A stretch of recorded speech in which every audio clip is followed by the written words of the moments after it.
کرنا ہے۔ پہلا سوال ہے کہ اب یہ چوروں اور ڈاکوں کی کوئی ہمیں تفریق تک کو پتہ چلے کہ اس ملک میں چور اور ڈاکو اور شریف آدمی، اچھے اور برے کی تمیز کا آج تک ہمیں نہیں پتہ چل سکا۔ جب یہ پچھلے دنوں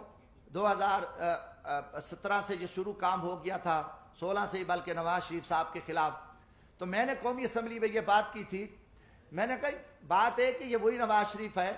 جس کو آپ نے پہلے جنرل پرویز مشرف کا طیارہ گرا رہا تھا اور ایک بہت بڑا قومی مجرم، بہت بڑا لٹیرا، بہت بڑا ایک دہشت گرد آپ نے بنا کے قوم کے سامنے پیش کیا، اور اس نواز شریف کو آپ نے جیل میں ڈالا، سزائیں دی، آخر اس کے ساتھ مکمکا کیا، اس کو NRO دیا اور 10 سال کے لیے وہ چلا گیا۔ 10 سال بعد وہی شخص، وہی دہشت گرد، وہی جو آرمی چیف کا طیارہ گرانے والا، وہ قومی مجرم، وہ آ کے ملک کا وزیر اعظم بنا۔ آپ نے آصف زرداری پہ 7 سال جیل میں رکھا، دنیا کا بدنام زمانہ، دنیا کی کرپشن، دنیا کی لوٹ مار، دنیا کا لٹیرا سرے میل، وہ ساری گینگ آصف زرداری اتنا بڑا لٹیرا، 7 سال کا مجرم 7 سال بعد رہا ہوتا ہے، وہ صدر پاکستان بنتا ہے۔ اس کے بعد پھر یہ فارمولا کہ نواز شریف نے وہ میمو گیٹس ہوں، وہ ڈان لیکس ہوں، ملک دشمن، اس نے مودی کے ساتھ دوستی لگائی، اس نے افواج پاکستان کے خلاف سازش کی، اس نے جندال کے ساتھ بیٹھ کے افغانستان میں سکریپ کا سودا کیا، راستے میں اس کی گاڑیاں بارڈر پہ پکڑی گئیں، ان کو بڑا کچھ کیا، اور اس کے بھائی کے اوپر شہباز شریف، اس کی بیٹی، ان کے بھتیجے، سب قومی مجرم ڈکلیئر ہوئے، جنہوں نے اساس اداروں کے قومی راز امریکن کو دیے، مودی کو دیے، ان کی نواسی کی شادی میں اس نے شرکت کی، اس کو، اور اربوں کا وہ مجرم ہے۔ اب اس کو آپ پکڑ لیتے ہیں، اچانک وہ مجرم، اس کی سپریم کورٹ بیٹھتی ہے، سزائیں ہو جاتی ہیں، نااہل ہو جاتے ہیں، وہ بیمار ہوتا ہے، اس کو ماضی کی طرح بھگا دیتے ہو۔ اب ان کے پورے وزیر مشیر آپ دیکھیں کہ شہباز شریف ضمانت پہ، وزیر داخلہ جو رانا ثناء اللہ صاحب ہے، اس کو کس نے پکڑا؟ ANF نے، اینٹی نارکو ٹیکس نے، اس کو فوجیوں نے پکڑا، اس کے اوپر 15 کلو ہیروین کی FIR، وہ ضمانت پہ ہے، وہ وزیر داخلہ ہے۔ یہ سارے پکڑے گئے مجرم تھے۔ مجرموں کے بعد آپ دیکھیں 3.5 سال بعد یہ سارے مجرم پاک ہو گئے، ساری چیزیں ختم ہو گئیں، اچانک مکمکا ہوتا ہے، اچانک سودے بازی ہوتی ہے، اچانک عدم اعتماد آ جاتا ہے، اور وہ سارے چور لٹیرے جو افواج پاکستان کے خلاف گالیاں دینے والے، قومی راز دینے والے، پاکستان کو لوٹنے والے، وہ گینگز آ کے وہ وزیر اعظم بھی بن جاتا ہے، شہباز شریف، اس کی پوری ٹیم بھی آ جاتی ہے، اب نواز شریف بھی پاک ہے۔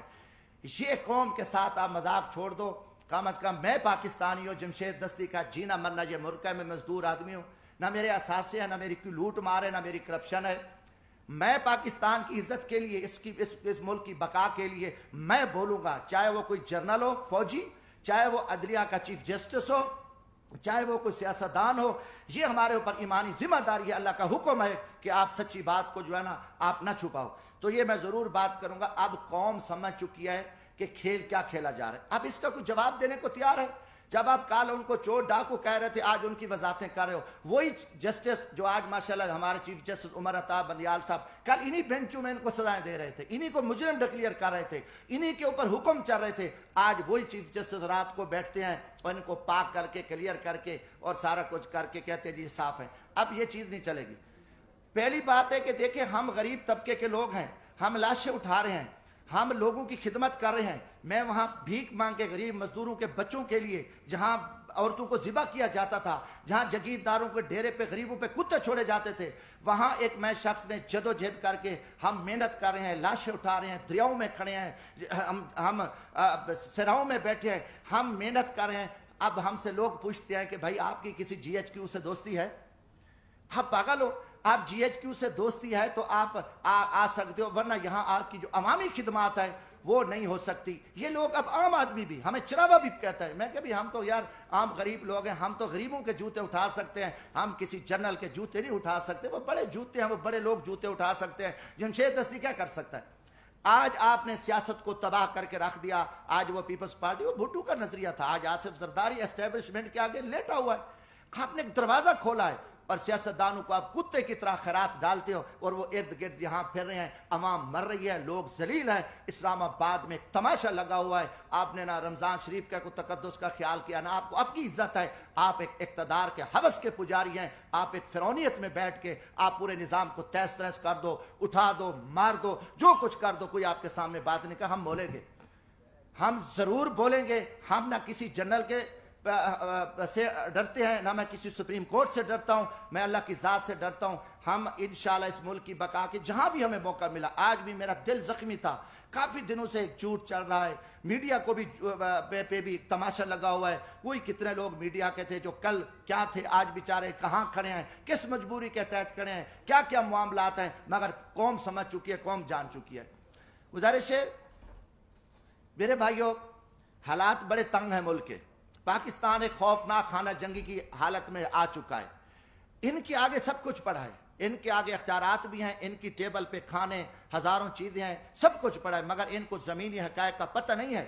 لوگوں کے آنکھوں میں خون نکل رہا ہے، ہر طرف ملک مہنگائی، بے روزگاری، لوٹ مار، نا انصافی، ہر پھنس چکا ہے۔ میں ایک زمین میں دیکھو، لیڈر بنتے نہیں ہوتے، لیڈر پیدا ہوتے ہیں۔ آپ جب جی ایچ کیو سے لیڈر بنا کے قوم پہ مسلط کرو گے تو یہ تباہی کریں گے، انہیں عوام میں کیا جا کے کرنا ہے، انہوں نے تو لوگوں کو ذبح کرنا ہے، نہ ورکر کلاس بچی ہے، نہ کوئی چیز بچی ہے، سب کچھ آپ نے تہس نہس کر دیا۔ زمینی حقائق کچھ اور ہے۔ میرا تعلق ایک جھاڑو والے طبقے سے ہے، ایک ریڑھی والے، رکشے والے، ایک ہاری طبقے سے ہے۔ میں عوام میں دیکھ رہا ہوں کہ عوام میں جو لاوا پک چکا ہے، وہ ٹھیک ہے، آپ کا خوف ہے، آپ کا دبدبہ ہے، آپ کا تھانہ ہے، آپ سے ڈرتے ہیں، مگر اس کا انجام خوفناک ہوگا۔ پاکستان ایک خانہ جنگی کی حالت میں، آپ کو پتہ بھی نہیں ہے کہ ملک کے کیا حالات بن چکے ہیں۔ آپ بند کمروں میں بیٹھ کے، فرعونیت میں بیٹھ کے، آپ سب چوروں کو، لٹیروں کو، کرپٹ، ہم آپ سے پوچھیں گے۔ یہ سوال میں جی ایچ کیو سے بھی کرتا ہوں کہ یا کل یہ چور، ڈاکو، لٹیرے، بدماش ہیں تو پھر ہم چوریاں کرتے ہیں، ہم ڈاکے مارتے ہیں، ہم لوٹتے ہیں، پھر یہی طریقہ ہے کہ جب سب لٹیرا، ڈاکو، ملک دشمن، ملک کا وزیر اعظم بنے، ملک کے وزیر بنے، عہدے بنے، تو پھر یہی طریقہ صحیح ہے۔ اب عوام کو، عوامی لوگوں کو، عوامی نمائندوں کو آپ ذبح کر کے آپ نے گیٹ نمبر 4 کھول کے پوری قوم کو ذلت اور رسوائی کے سامنے کھڑا ہے۔ ہم اس نظام کو نہیں مانتے، آپ جتنے چھپے رہو، آپ اس ٹائم بے نقاب ہو، قوم آپ سے سوال کرتی ہے۔ جمشید دستی پوری قوم کا نمائندہ ہے، میں عام آدمی میں آپ سے پوچھتا ہوں کہ یہ تماشے کیا لگے ہوئے، یہ کتنا عرصہ آپ نے یہ تماشے لگا کے آپ پاکستان کو بند گلی میں دھکیل دیا ہے۔ دوسری چیز ہے، میں کسی کا وکیل نہیں ہوں، جس طریقے سے آپ نے اس وقت عمران خان کی حکومت کو ختم کیا، اس سے مجھے گلہ ہے، مجھے تکلیف ہے۔ میں خود میں